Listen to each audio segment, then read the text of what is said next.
K-Learn programming is made possible in part by Sanford Children's.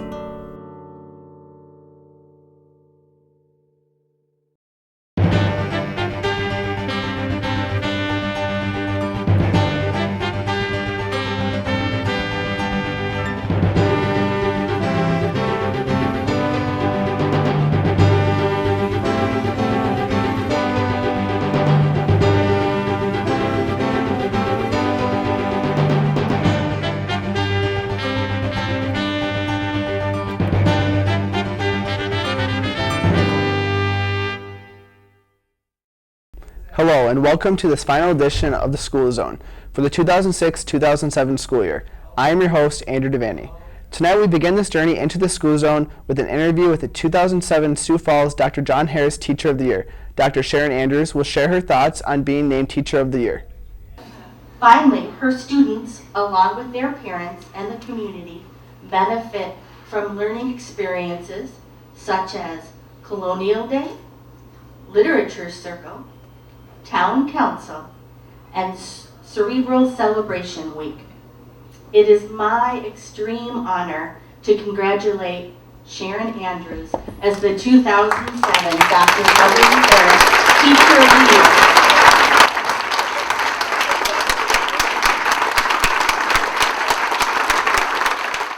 I've had the great pleasure of doing this for so many years, and it's so wonderful to see so many old friends out in this audience tonight, especially you, Bob Dolan, great hero, and you, Joan, and you, Sharon, I see you back there, all of you other wonderful teachers. You join a great group, and you know, we watched that video, and it's really uplifting all teachers in our in the school district. And all throughout the whole state. We have wonderful teachers in this state. And, well, Sharon, this year, it's your turn. So on behalf of Devaney Motor Cars and the Sioux Falls School District, all this colored paper reveals that there's a little check here. And the real one is on the back side. So this is you can display and have a lot of fun with. Congratulations. Okay, I grew up in Waycross, Georgia, and I've lived in the South all my life until 12 years ago when we moved to Sioux Falls. I taught, well, first of all, my background was in music. I was a piano performance major, and then I had a master's in piano pedagogy, and that's where I met my husband because he is also a pianist. And then after teaching piano for quite a number of years, I discovered that I really enjoyed teaching, and I wanted to be in the classroom. I wanted to work with kids more than just in a private lesson setting, and I wanted to be in the classroom. And I love math and science and reading, and I thought it would be a good choice to make. So I went back to get my master's in education, and I taught in a magnet school in Little Rock, Arkansas. It was a science and math magnet school for 7 years. And that was a great experience. And then I had my daughter, and we moved here, and I was out of the classroom for 6 years. And I went back to the classroom in 2000, and I've been with the school, Sioux Falls District for 7 years now. Math and science can often be a struggle for kids. I mean, they either get it or they struggle with it. How is it that you make those subjects come to life and help students understand the concepts that are there, because many times they're abstract concepts? Yes. Well, my first goal is to make sure they do succeed, that I don't want anyone to feel like a failure. And so I differentiate the learning so that everybody can feel successful at whatever level they are at. So we do in math, I do some testing to see what their level is, and then I place them accordingly so they can feel success. And in science, I want science to be fun. I mean, science is a discipline of wonder, and all kids have wonder about things, and it's fun. Science is fun. It's discovering things every day, and I learn every day from the kids and through what I'm teaching, and from the kids teach me things every day, and so it's a matter of joy of learning, and I think the kids love science because it is that discovery every single day, and I want them to succeed, so I make it fun for them, and we do a lot of hands-on activities. When we talk about differentiated learning, what does that mean to the public who may not understand as educators do what differentiated learning means? Sure. What does that look like to the students? Sure. That is instruction at a student's level. And you can do it in many different ways. You can pre-test to find out the child's level in a certain subject and then give them appropriate instruction at that level. Or in a lot of cases, I will give a project where students can take that project to any level they want to take, as far as they want to go with research. For example, I did a project this fall called Smallville Prairie Project, where these kids actually were pretending like they were adults in the adult world, and they were a group from different aspects of the community, such as they might have wanted to develop an amusement park on this prairie, or they may have wanted to have an internet warehouse on this prairie. It was a prairie, 100 acres of pretend prairie that they were having to develop. And so they had to come up with a plan to preserve the prairie, what they were going to do to preserve the prairie, when they were going to build on it too. So they could take that to any level they wanted to with research.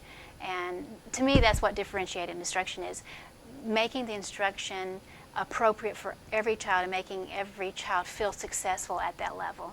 And then in that project, they're using math skills, they're using Absolutely. social studies skills with the land. It's integrating every area. Writing, because they had to come up with a plan to save the prairie, or to what exactly they were going to do. And they had to present that to the town council. And the town council then decided who was going to get that prairie. Specifically, obviously, you have an interest in every student in your classroom Yes. and want them to be successful, but specifically, you have an interest in girls in math and science. Tell me a little bit about that. Well, when I was growing up in the 60s and 70s, there was not a lot of push for girls to go into math and science. I did not take the higher level math and science classes.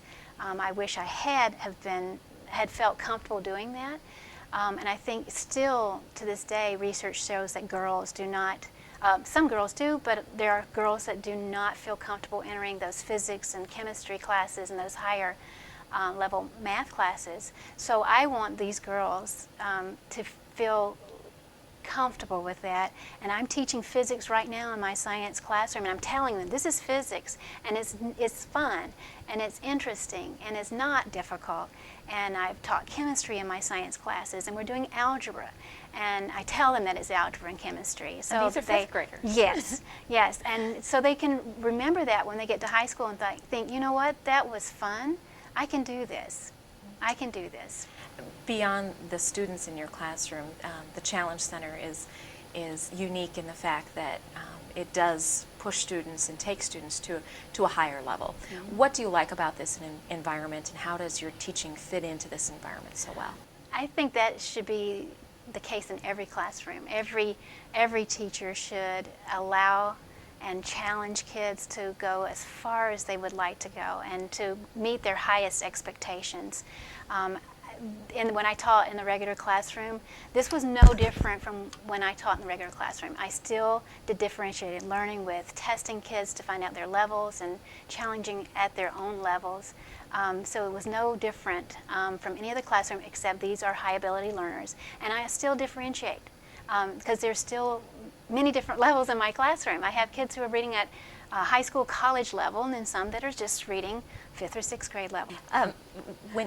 What inspires you to learn more yourself? Because you are continuing to take classes and doing things to better yourself as an educator as well. But what inspires you to do that? One of my students the other day asked me, "What's the best thing about learning, Dr. Andrew?" About teaching is what he said. What's the best thing about teaching? And I said, it's learning, because I can't think of a better job, because you're always learning every single day. Each year I do things differently. I never do things the same way. Maybe certain things I do the same way, but I'm always searching for different ways in learning.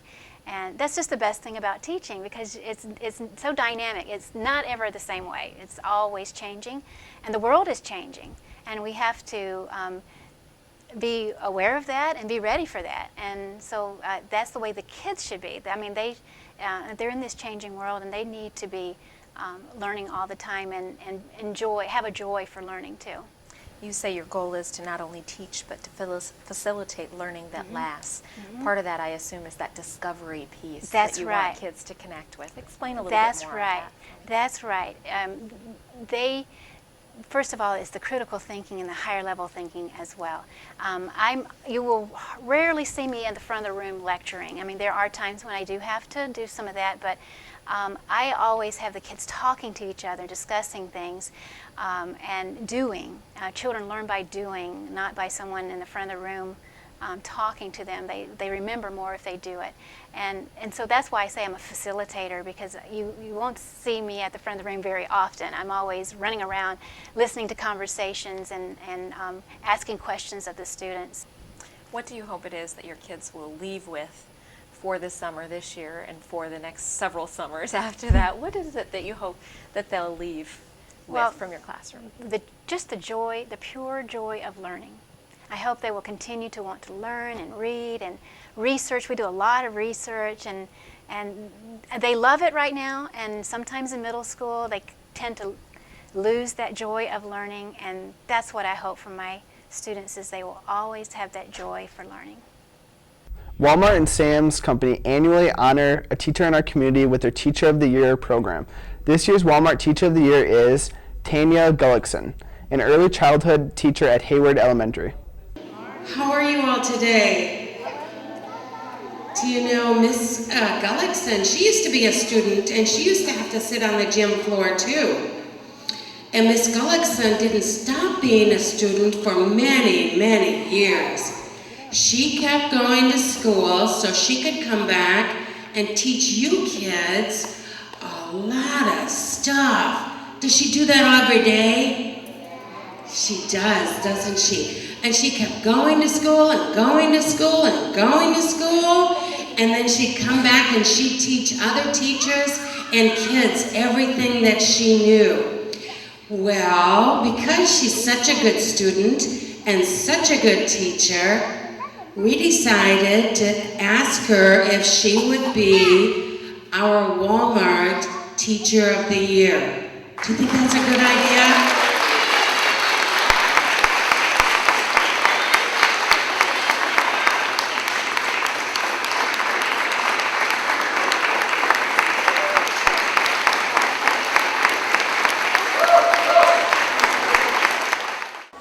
Hello, my name is Paula Cornett.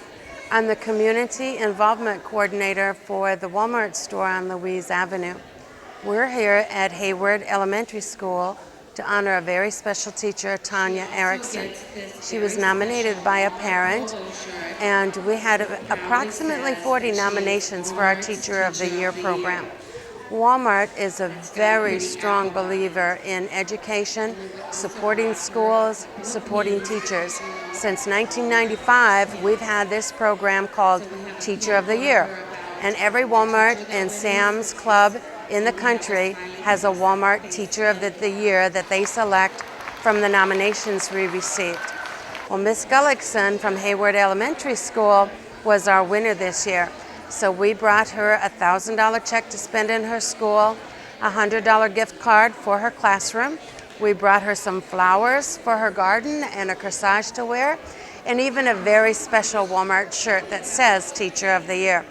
We are very proud of our commitment to education in the community and very thankful that Hayward allowed us to have a little party here to celebrate. It is just I'm still just speechless. It is just a fantastic acknowledgement for all the hard work that all the teachers do through the year, and I've just been blessed with having such wonderful families and students that appreciate and acknowledge all the hard work that you do.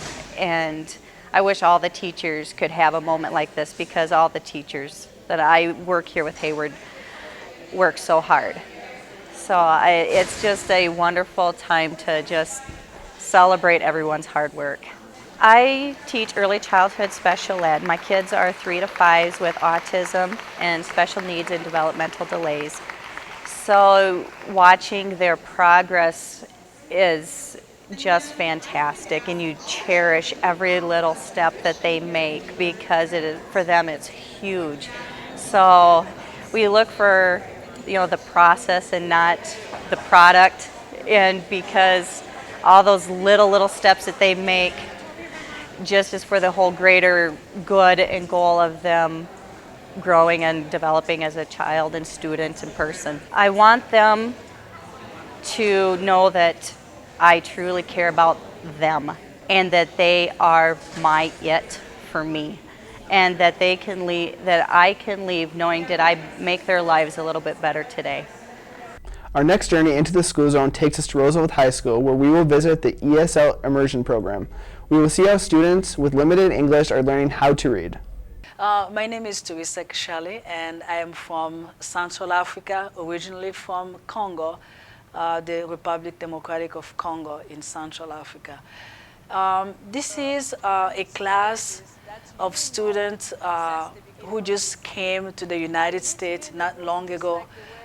For many of them, 6 months, 8 months, 2 months, 3 months. It's a new program that we have at Roosevelt High School. It's called the Immersion Program. The goal for the Immersion Program is for the kids to be in this group for 1 year, and then after 1 year, we help them to go into ELL group, which is English Language Learners, and at the same time, they're going to be in mainstream classrooms. So this program helps them to make an easy transition to the mainstream classroom. So here we just learn English vocabularies to help them to be successful next year in other classroom.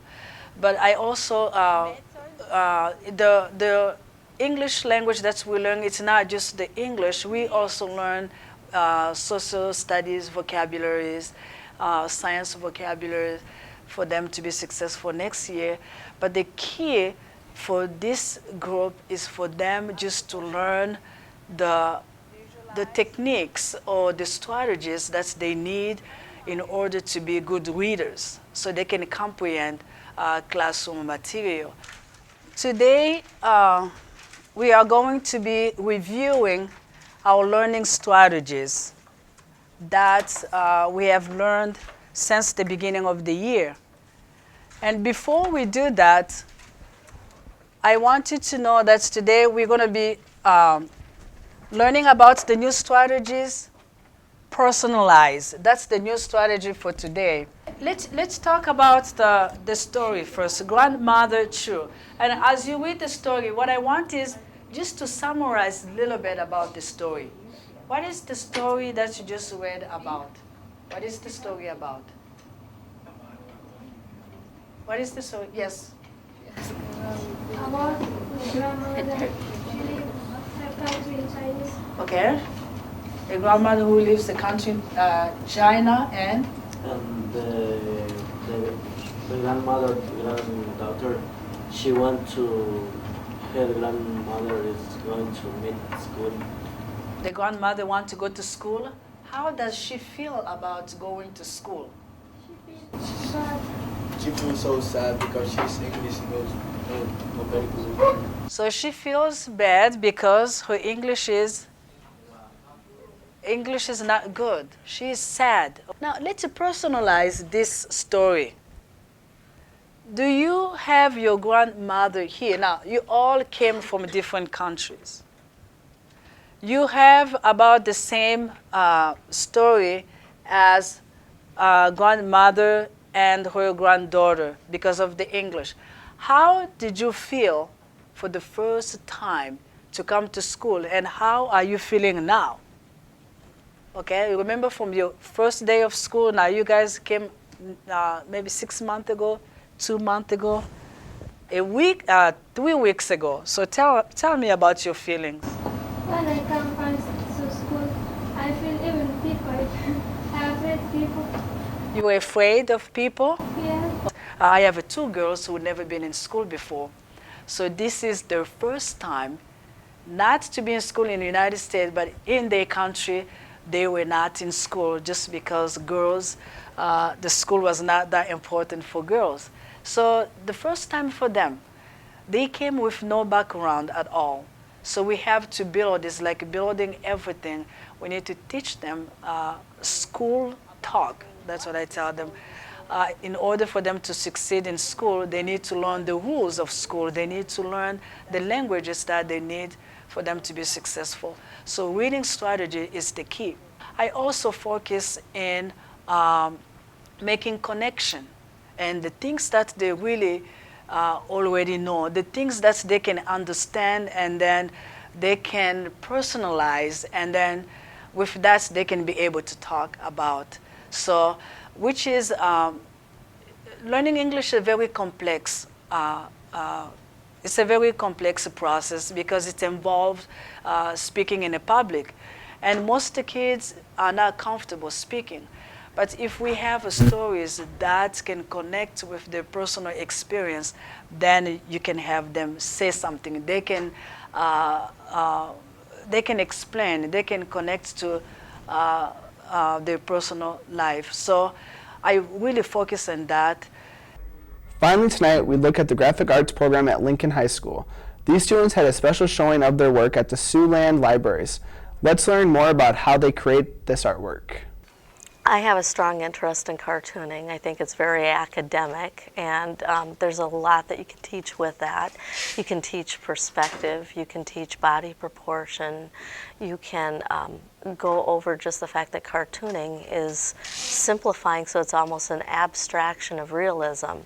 And so what we did was we studied some cartoonists. We went to the Houston Cron online and looked at different styles and how, like Jim Davis would do cartoon eyes versus the way that Charles Schultz had done eyes, and then the soap opera comic strips, how they've done eyes, like Mary Worth and Rex Morgan and so on.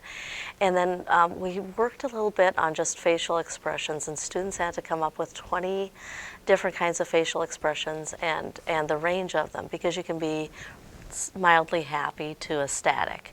And so they practiced and kind of started forming their own style in this process of doing facial exercises. And then we worked with body proportion and how many head lengths make, you know, from your head to your shoulder, or from one side of the shoulder to the other side, one head length. From your shoulder to your elbow is actually one head length, and your feet are actually one head length. And we did that, learned how to do one-point perspective interior design with tiles and floors, and talked about spotlight, composition.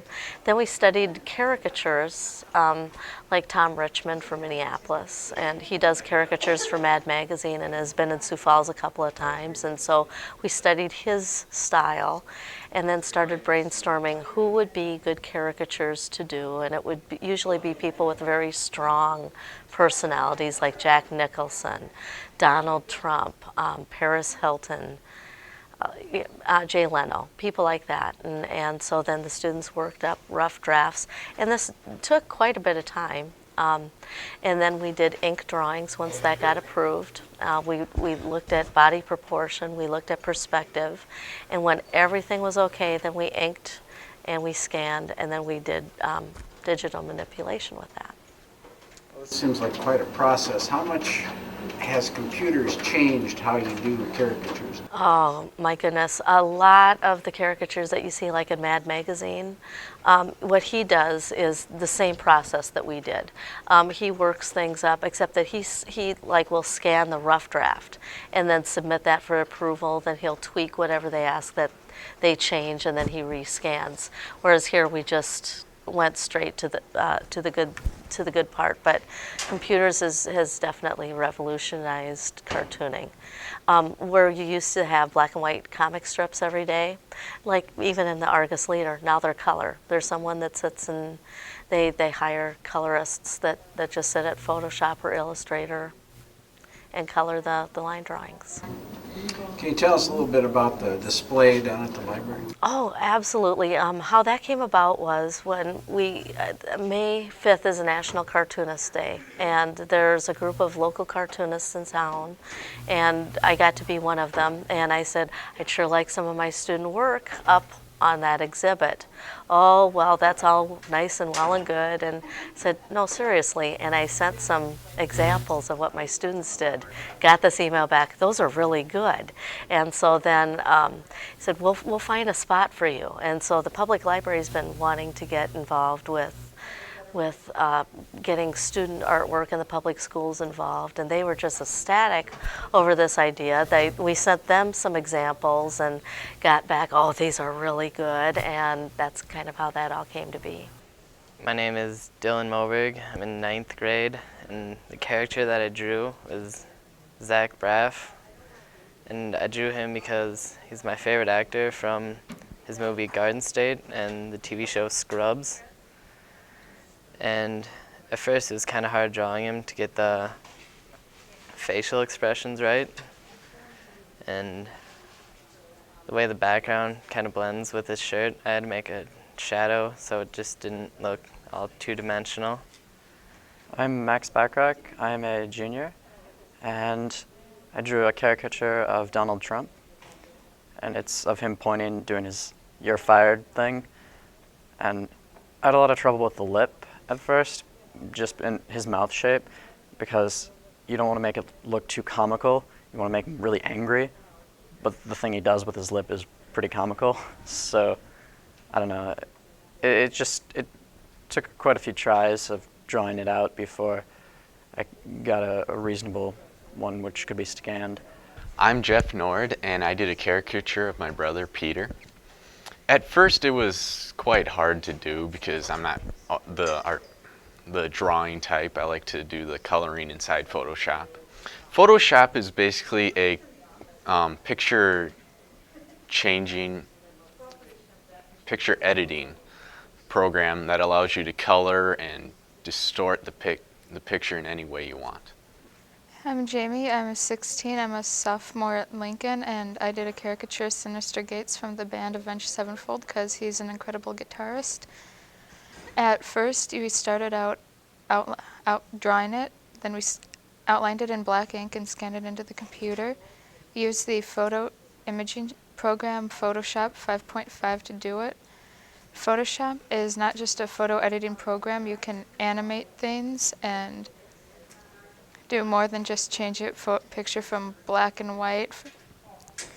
You can age it, you can put a person in a ghost-like image in there, and in the more updated versions there's even more great things you can do.